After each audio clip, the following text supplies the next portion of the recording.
Alright, ladies and gentlemen, welcome to the channel World of Wrestling. At this time, you know what to do. Hit the like button if you like this video after you get a chance to watch it. Hit the subscribe button if you're not already subscribed to the channel, of course. And leave a comment down below after you get a chance to hear my commentary on AEW Dynamite November 4th, 2020 review. Folks, this was a go-home show that was very light. There was nothing extremely exciting. They just touched up on major matches that are taking place for the AEW Full Gear pay-per-view, which, by the way, I will be watching live. I am purchasing that pay-per-view. Definitely wouldn't want to miss it.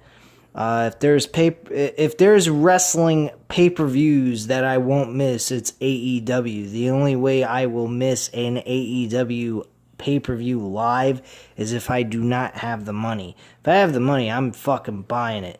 These pay-per-views are well worth it, number one, and number two, they are once every 2 to 4 months. It's not like they're sucking you dry. If you break it down, it's not all that much money. I mean, technically, I would say maybe they're charging us, maybe you're buying like $29.99 a month if you were to do that. Old school style is the way they got their prices, the way I feel about it. But that's just me. I need to go back and break down the math, but if you take $49.99 times that by 2 and then, or times that by 4 and then divide that by 12, that would give your overall breakdown per month what you're really paying if you bought all 4 pay-per-views for the year. But that's pretty much the situation there. I don't know how much that would turn out to be, but it's not too much compared to what if you were to buy a pay-per-view from WWE every month without the WWE Network, which they have mentioned earlier this year before the COVID-19 that they were going to start doing that again. God help us all if anyone's dumb enough to actually buy pay-per-views from WWE. If you got the network, understandable. $9.99 a month, not a bad deal whatsoever. Very good deal, by the way. But for a WWE pay-per-view, no thank you. They're not even worth $29.99 a month. They're shit. Anyway, we're not here to discuss WWE.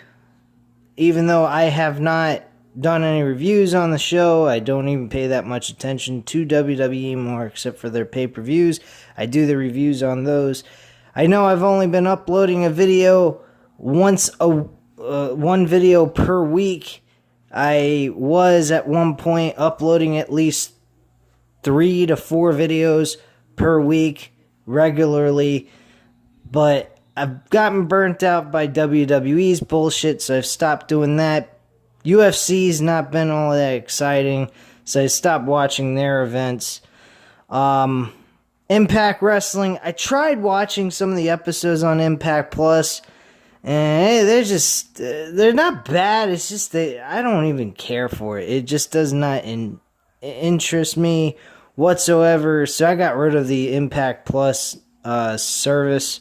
I may get it somewhere back later on down the road, possibly. But right now, I'm just looking to save some money. And if there's nothing I'm using, I just want to get rid of it. There's no point in wasting the money if I'm not going to use the service. So that's pretty much what I have been doing lately. So let's get into AEW Dynamite November 4th, 2020. Instead of talking about all this Jambo bullshit, whatever crap that's coming out of my mouth that means absolutely nothing to you guys. You probably do not give a flying fuck what I'm saying about that. So let's just get into everything that happened on this episode. We kickstarted right off the bat with MJF interrupting Chris Jericho, Santana, and Jake Hager. So MJF and Jericho talks a little trash. Jericho calls MJF soft, which really pisses off MJF, and he heads on out. He heads on out for his match with Santana and or not Santana, Ortiz and Sammy Guevara with Wardlow. So MJF and Wardlow's match against with Ortiz and Sammy Guevara was first. This was a very nice match, and I gotta admit, Wardlow looked more dominating and more. I mean, Wardlow would be more considerable to be in the inner circle than MJF. If you really wanted to get technical, they could always do something really interesting. They could always get Wardlow so pissed off at MJF, he beats the living shit let me repeat that. He could literally beat the shit out of MJF after the match with Jericho and MJF. Maybe Wardlow is blamed by MJF, which has usually been done lately.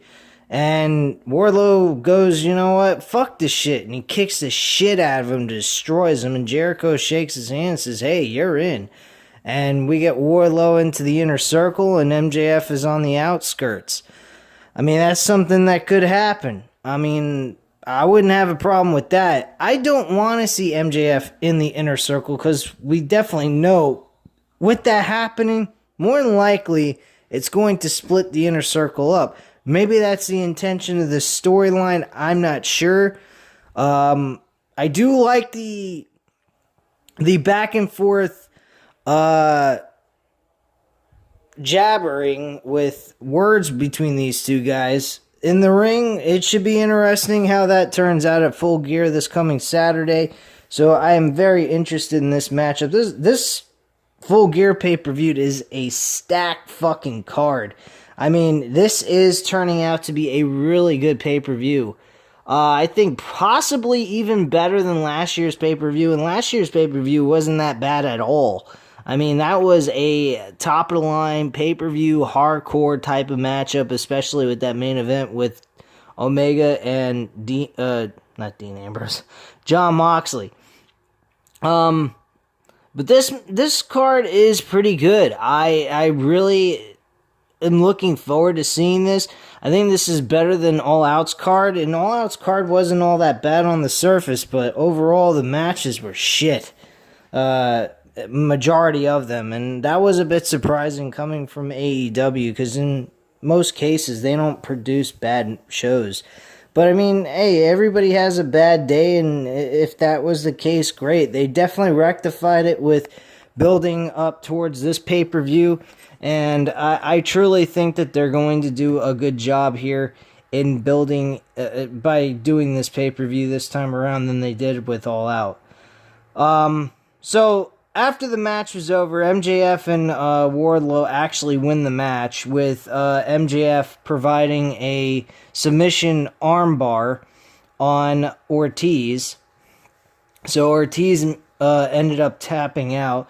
Sammy Guevara did not eat the pinfall or submission. Guevara was hit in the head in the chair by Matt Hardy posing as a fan wearing a mask. And so MJF heads up to the stage after the match is over and charges at Chris Jericho at commentary. The two throw some punches, but MJF is pushed off by Santana and Jake Hager. Jericho is smiling. Those as he gets back to his feet. Whatever. The fucking writer really fucked up there. Alright, so earlier today, Tony Schiavone visited Kenny Omega at his home. Omega then says it's actually not his home. He just relocated temporarily to focus on this tournament. And Omega says twice he has had matches changed in the tournament, and his game plans had to be switched up. Omega offered up the idea that maybe Tony Khan should have given him 2 buys with those changes, and based on his merit, he could have simply moved on in the tournament. Omega didn't think it was obvious that Hangman Page would make it to the finals. He thought Wardlow would get there. Wow, some really shitty commentary there by him. So Omega asked Tony who'd he bet on for the tournament. He thinks he's destined to win the tournament and become the next champion. And that was pretty much that. A lot of confidence coming off of Omega, which in the next interview done by Jim Ross with Hangman Page, we don't get that same exact kind of feel from him. He is sitting there drinking some bourbon while he's having this discussion with Jim Ross. And Jim Ross is really thinking he's nervous. He's really concerned. He really has a lot on his plate right now. He's facing one of the best performers in AEW at this time, outside of a couple other people. And he really is concerned. He thinks that Hangman Page is concerned about this matchup. Secondly, I mean, it's his former tag team partner. They've been tag team champions for a long time. Probably they actually are the longest reigning tag team champions up to date now at this point in time in AEW's history. So at this point in time, I mean, the guy is a little bit concerned. He's young. He's still young. I mean, he's not super old. I think he's in his early 30s, around the same age as me, like 32 years old. And he's got one of the biggest opponents in his way trying to capture that world championship once again. He had the same situation happen before. He also mentioned this in the interview. He said, I was gunning to become the first ever AEW world champion, and I lost to Chris Jericho. He's one of the best in the world. And he beat me for that world championship, became the first AEW world champion. So, yeah, I'm nervous. I'm concerned, and at the end of the day, this is as close as I've gotten to actually getting to the world title at this point, besides that match I had last year at All Out. So if I don't win this, all I've got is the bottom of this glass of bourbon. That's all I got. So it seems to me like Hangman Page is going down a downward spiral here, and it's not going to be pretty. I think it's going to lead to a character transformation for Hangman Page, and Hangman Page has been changing over the last year or so. So, I mean, there's no surprise there. He is definitely starting to... I think after this match, we are going to see a new Hangman Page come out of this. I think that's the whole purpose of this. I think Hangman Page is being groomed for a chance to be one of the major players in AEW's main event scene. And I think that is going to happen. I think he is, of course, going to lose to Kenny Omega. Omega is going to become the next AEW World Champion by beating Jon Moxley. And we are going to see Hangman Page finally change into a different, revamped Hangman Page. I mean, they're not going to change his name or anything or repackage him. He's just going to evolve. His character is going to evolve a bit. We're going to see something different come out of him. I don't know if it's going to be like him becoming an outraged drunk who, you know, like a Stone Cold Steve Austin type of image, maybe. I don't think so. I would hope not. I don't want them to copy everything that was great back in the old days in wrestling and reinvent it with these characters. Come up with something slightly different. I mean, he's showing signs of the alcoholic wrestler. I mean, if that's where they're going, cool. Let it be something that can help him become something more. in the sense of a main event player. I don't have an issue with him becoming sour, mean, nasty, not giving a flying fuck about nothing, and an anti-hero at the same time. That would be really cool. I wouldn't have any issues with that. Yeah, it does sound a little like Stone Cold Steve Austin, but who gives a shit? All right? Honestly, Hangman Page definitely needs a boost of attitude. He needs to get a little bit more intense. He needs to fucking get pissed and take this match seriously, which is going to backfire because he is not going to have that kind of attitude going in, because he still has that hangover feeling of the friendship that he had with Omega as a tag team. And that's what's going to happen. Omega's going to overcome it because of the fact that he doesn't give a fuck about Hangman Page. He don't give a shit about anybody. He gives a shit about one thing and then one thing only. He cares about his friends, the Young Bucks. He cares about Matt and Nick Jackson. But outside of those two, he don't give a flying fuck about nothing. He cares about winning the world champion and being the old Kenny Omega, the cleaner. And that is what his focal point is. And that's why he's going to win this match hands down, based on the way the storyline looks. So, we got Trent Beretta going one-on-one with Miro. Miro actually picks up the victory here and walks away as the winner. Miro is continuing to win matches, not lose at all. He's 3-0 in singles competition. I think Miro and Kip Sabian being as a tag team would be a good idea. I think Miro getting a run as tag team champions down the line later on next year, I think would be a smart decision.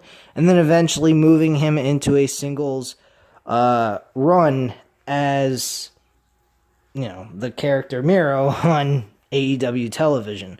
So I think by next year we should see Miro on his own, like late 2021. But in the meantime, I would keep him with Kip Sabian as a tag team. Have them as like a buddy.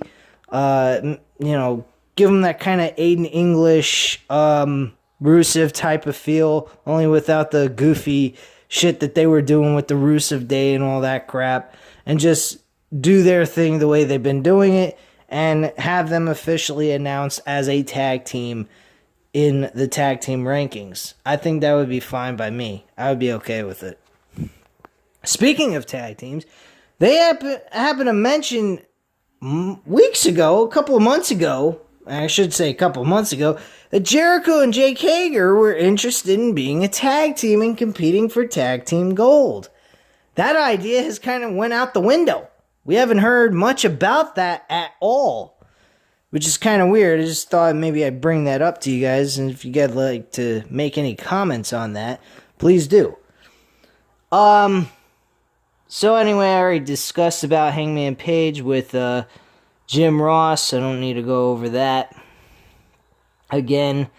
Hype video for the AEW Tag Team Championship match between FTR and the Young Bucks at Full Gear. Numerous people make their predictions, and Matt Jackson reiterates if they don't win, they won't challenge for the tag team titles again.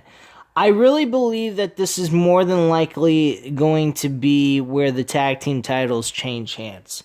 I highly doubt that we are going to see the Young Bucks make a statement like that, lose, and never get a championship match again.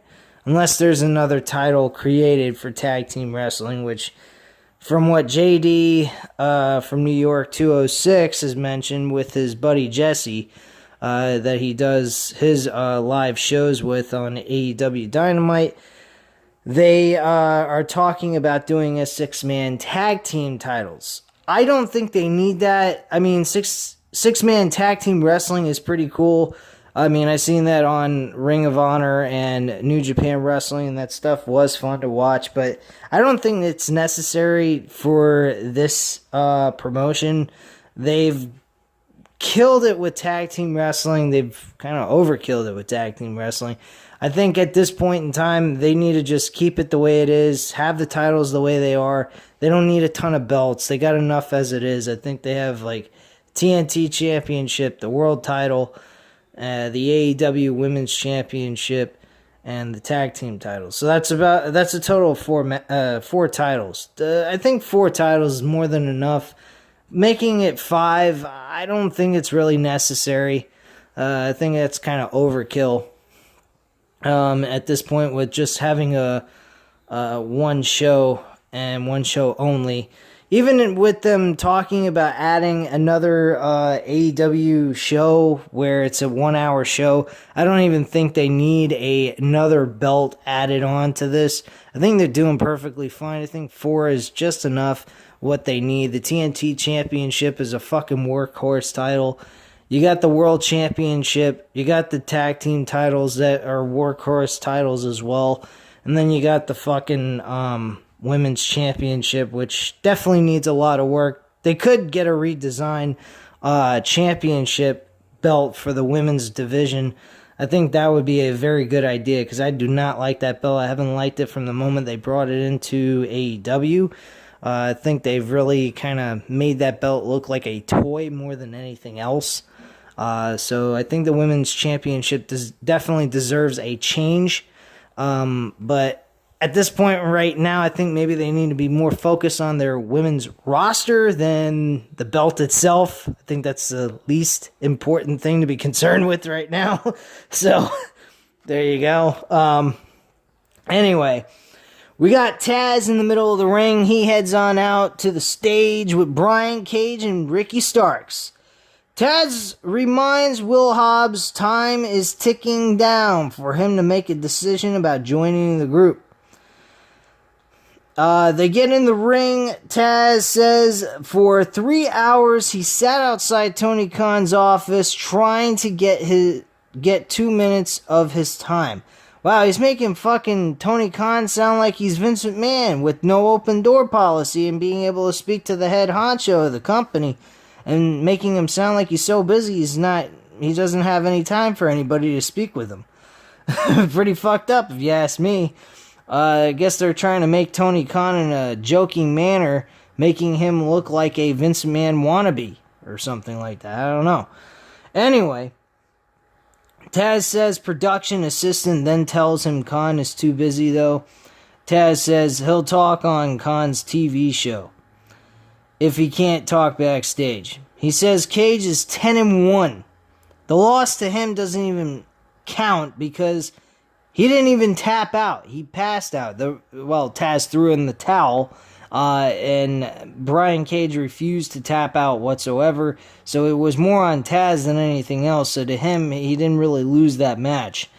And he's the number 1 in the current rankings. Very solid fact right there. To throw in that he's pissed off that fucking Brian Cage is number 1 in the rankings for the world title, yet he's not even getting a world championship match instead of Eddie Kingston is.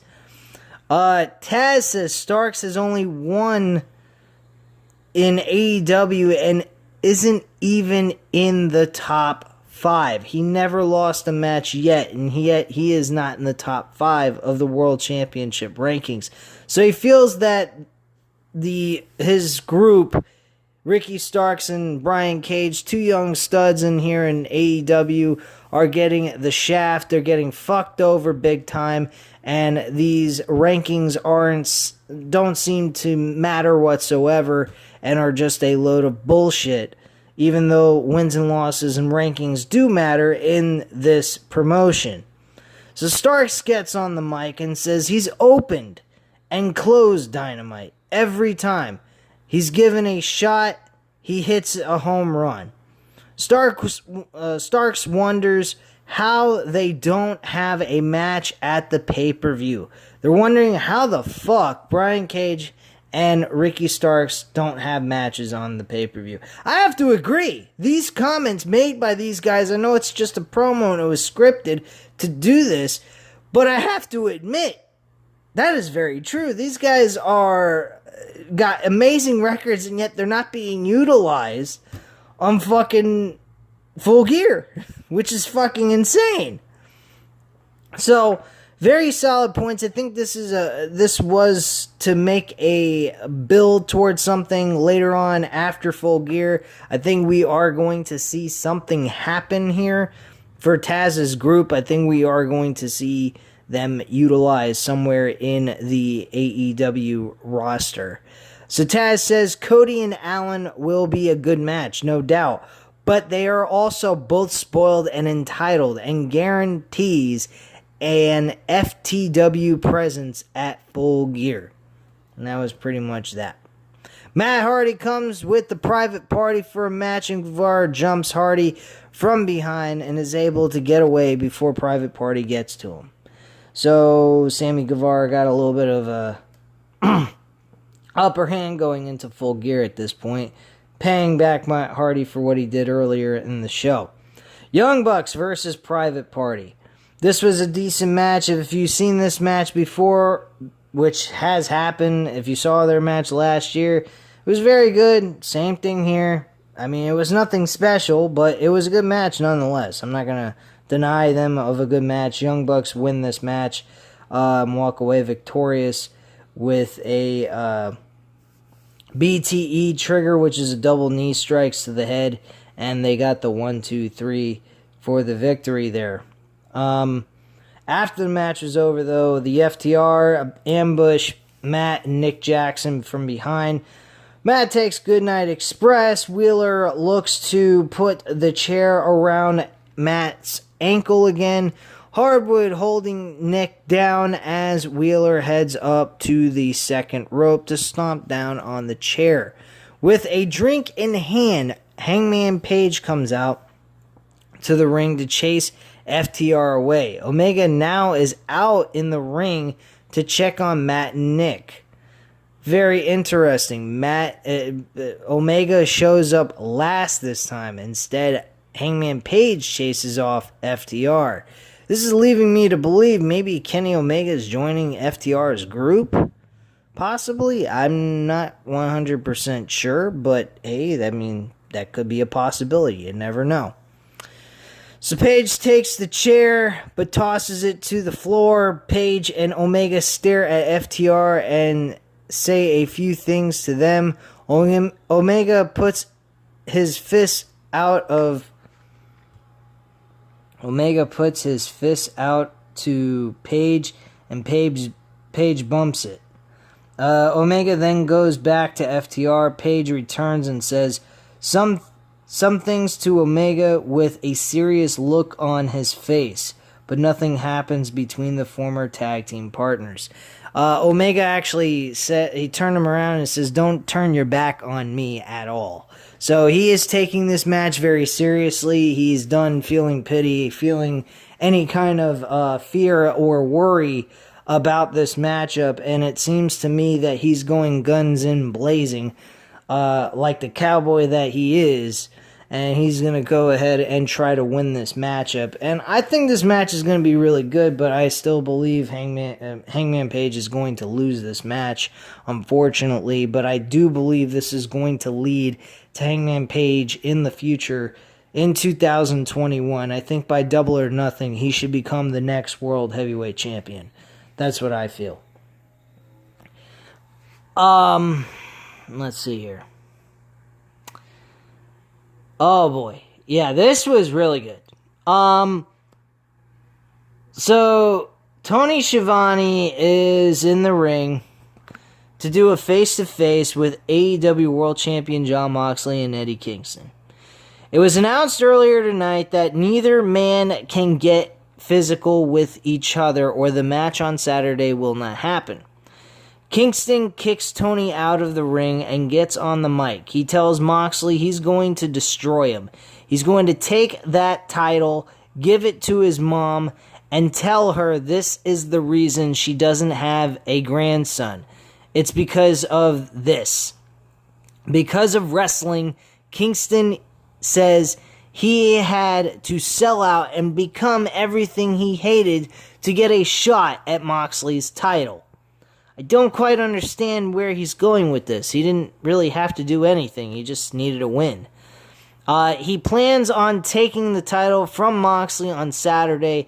Moxley says, Loyalty is a bitch. He has gotten burned time and time again, and he actually prefers to have having four walls around him than having people, because he doesn't trust people, and like he said, he has been hurt by a lot of people that he felt that were his friends and turned out not to be their friends. Kingston being one of them, and he was very happy that Kingston finally got a big deal, a contract with a major promotion like AEW, and he would be able to make the kind of money he always dreamed of making while also doing what he loves to do at the same time. Now, he goes on and he says this. He says, Moxley says he was happy for Kingston's mom. He was happy that he signed. Kingston says he wasn't happy. Moxley says he was happy for Kingston's mom. Kingston doesn't like Moxley talking about his mother. And Moxley says he found the loudest... he says that he finds the loudest guys typically to be the weakest. Kingston laughs and says he's going to gut Moxley. Okay. Moxley continues that on Saturday, Kingston is going to face the best in the world, and he is going to lose. The champ says after 18 years, Kingston may learn he didn't deserve the shot at all. Moxley says that Kingston made a promise to his mother that he can't keep. Kingston can't even look at him at first and tells Moxley, "You better be ready to kill me to beat me." Kingston says Moxley isn't going to do it, and that that title is his. Kingston leaves the ring, and Moxley says Kingston is not the man he thought he was, and he will say the words, "I quit." This was a fucking superb, beautiful promo by these two guys. They killed it, these two guys together.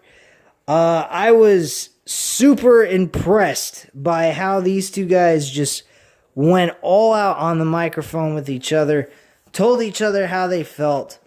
They brought in realism. They brought in their livelihood and all kinds of other shit. And not to mention the intensity that they're bringing into this pay-per-view to compete over that world title. That makes the world title mean that much. It makes it real. It makes it feel authentic. It's not some fucking replica belt, thing sitting on someone's fucking shoulder and them saying, "Hey, I'm a world champion." It makes you feel like it's a fucking real thing. It makes it legitimate. It makes you care about a world title match happening. The story told between these two men is what's making that fucking title mean something. And I think that is a fantastic thing that they're doing, despite the fact that Eddie Kingston is not exactly what you would call a guy that would win the World Heavyweight Championship right now at this point. I do see him later on in the future, somewhere down the line, winning some kind of championship. But the world title right now ain't in the cards. He ain't the guy to win. As much as it would be kind of neat to see somebody different holding on to that title, I don't believe that's going to happen. And I don't believe Jon Moxley is going to say, "I quit." I highly doubt that. Alright.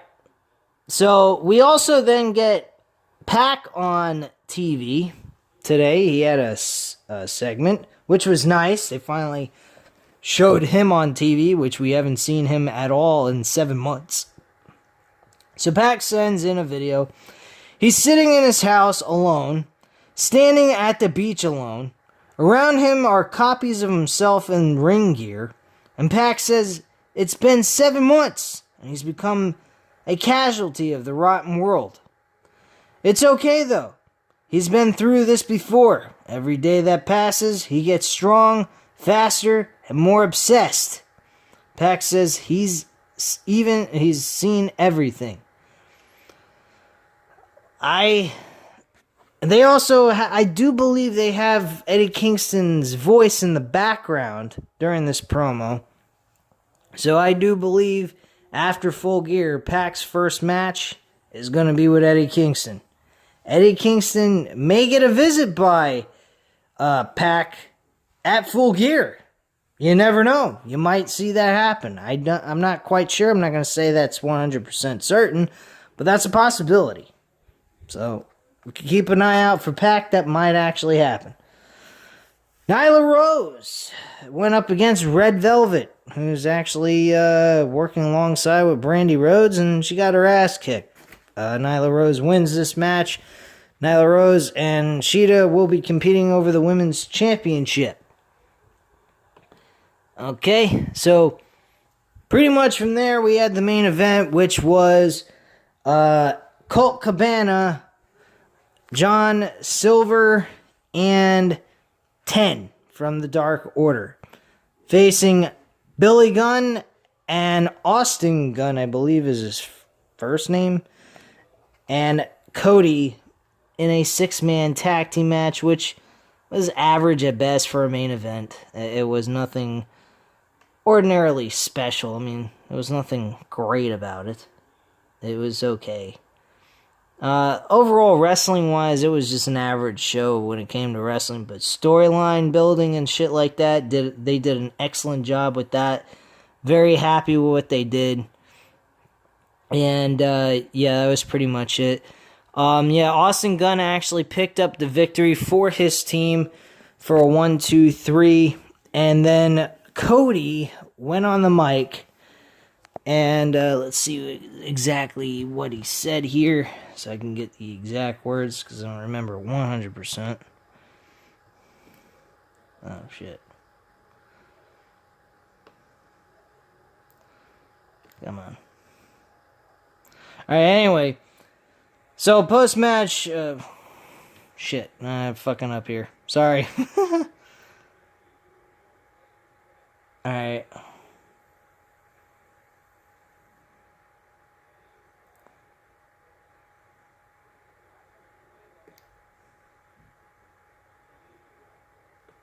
Okay, I'm trying to get this. I do apologize. Anyway, just to summarize, the post-match, Dark Order looked to strike Silver with a chair, trying to ambush from behind. Cassidy runs out and hits Orange Punch on Silver. Cody gets on the mic and says Allen is telling everyone that TNT doesn't want him as the champion. Cody says that's fiction. TNT would love it. Cody says if the circumstances were different, he would love it too. Cody says he was the one who brought Allen in. And that the other EVPs were so unsure of Allen that Cody had to wrestle him just to prove Allen's talent. Cody tells Allen to stop lying. He wants the title. He wants to be the face of AEW. Cody says the only problem with that is you're not the ace. Cody holds up the title and he looks at Allen way up in the stands. And Darby Allin has a very cold look on his face, talking to himself, I think, mumbling to himself, I guess, about what he wants to do to Cody. Now he's going to tear him apart. And that's pretty much that. I got to admit, Darby Allin definitely looks like a old school Sting, sitting in the stands, watching everything going on. It's kind of entertaining. It reminds me of an old school gimmick that Sting used to do back in WCW. And I do like it. The only thing he doesn't do, thank God, is propel from the top of the rafters down to the floor. We don't need another Owen Hart incident. God bless his soul. Miss you, Owen, and hope you're in heaven, man. Hate what happened to him. I thought that was absolutely terrible. It makes me cry every single time when I think about it. Same thing for Eddie Guerrero. Those two passing was probably by far the two worst passings in wrestling history at this point in time. Hopefully we don't get any more major deaths like that. I mean, Animal was most recent passing, I believe, but he at least lived to be 60. I mean, that's not a very long time, but at least he got to be elderly in some capacity. But not in the middle of actually being an in-ring performer, which is absolutely terrible. But anyway, getting off of that depressing news, depressing topic, that was pretty much Dynamite for you guys. I mean, it wasn't the best show in the world. I can totally admit that. It was an average show. They did touch on a lot of the important matches that are happening at the pay-per-view. I will provide you guys a AEW Full Gear preview and predictions video. I was planning on doing that with my friend Matt, but unfortunately, I forgot to do that with him. I got busy over the weekend going out and spending some time with my dad and whatnot. So I didn't really get around to doing that with my friend. But yeah, this is going to be a hell of a fucking show, and I hope it turns out to be really good, especially with the fact that I'm paying for the fucking pay-per-view. So anyway, guys, at this time, you know what to do. Hit the like button if you like the video. Hit the subscribe button if you're not already subscribed to the channel. And leave a comment down below, and I'll definitely get back to you on that. And I thank you guys very much for watching, and I hope you have a great night, guys. Bye.